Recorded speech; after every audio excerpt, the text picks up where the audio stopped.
Alright, so if you got a new armrest, you need to put it on the new one here. There is a Phillips head. You get your Phillips head. There's a screw underneath here. You want to unscrew that. After you get that screw out, take a flathead, wedge it between, and you can start popping this out. You know what?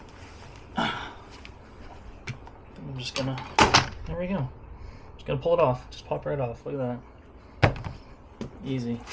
F it, it's gonna get tossed anyways. New one.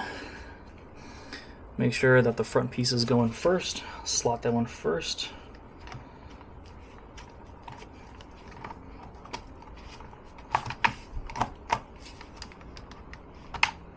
Go. Press down, all just snaps into place. Look at that. Phillips head. Back inside.